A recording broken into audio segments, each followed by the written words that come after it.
O impulso unitário é uma formulação matemática muito importante quando trabalhamos com sinais.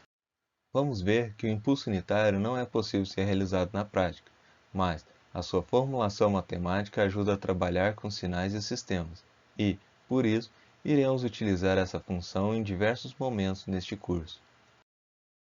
A função impulso unitário foi definida por Dirac, e ela possui a seguinte característica: delta de t é igual a zero quando t for diferente de zero. Uma característica da função delta de Dirac é que essa função não é definida no intervalo de t igual a zero, e, por isso, ela não é possível de ser realizada na prática.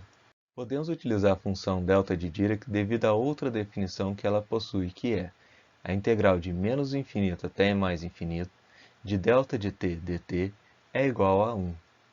Vejam que, independente dessa outra definição, a função delta de Dirac continua sendo indefinida quando t é igual a zero.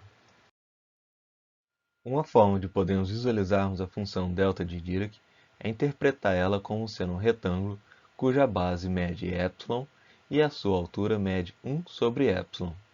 Chegamos à definição da função delta de Dirac quando ε tende a zero. Seguindo essa definição, podemos verificar que, quando a base do retângulo tende a zero, ou seja, ε tende a zero, a altura do retângulo, ou ΔZ, tende a infinito, o que torna essa função impossível de ser realizada na prática. Entretanto, as suas propriedades são muito úteis nas aplicações de engenharia. A seguir, vamos verificar algumas maneiras de utilizarmos a função delta de Dirac para podermos trabalhar com sinais. Vamos começar analisando uma função f de t, que é uma função qualquer. Se multiplicarmos f de t por delta de t, obtemos então f0 vezes delta de t.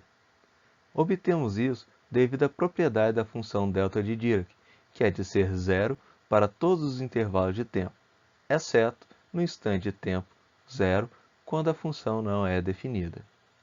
Podemos fazer algumas operações com sinais que nos permite então controlarmos a função delta de Dirac de forma que nos melhor convém. Por exemplo, se queremos saber quanto que vale a função f de t em um determinado instante de t. Para isso, iremos utilizar a função delta de Dirac modificada.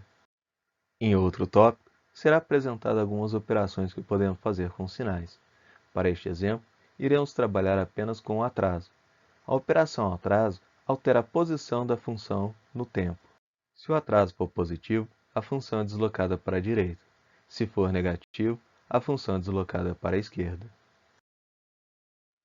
Então, atrasando a função delta de Dirac por t maiúsculo segundos, podemos escolher qual instante de tempo que gostaríamos de obter o valor da função f de t. Isso pode ser visto ao fazermos então a operação f de t vezes delta de t menos t maiúsculo é igual então a f de t maiúsculo vezes delta de t menos t maiúsculo. Como já vimos, no caso apenas de multiplicarmos a função f de t por delta de t, não obtemos o valor desejado, já que a função delta de t não é definida no instante de tempo t igual a zero.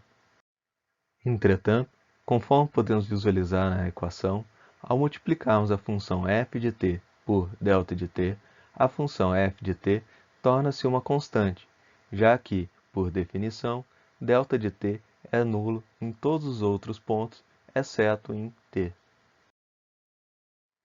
Mas podemos utilizar outra definição da função delta de Dirac, que indica que a integral da função delta de Dirac é igual a 1 quando integrado de menos infinito a mais infinito.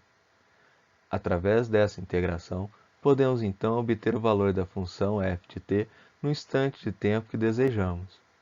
Podemos visualizar na equação tal integração, em que indica que a integral de menos infinito até mais infinito de f de t vezes delta de t menos t maiúsculo dt, isso é igual a f de t maiúsculo.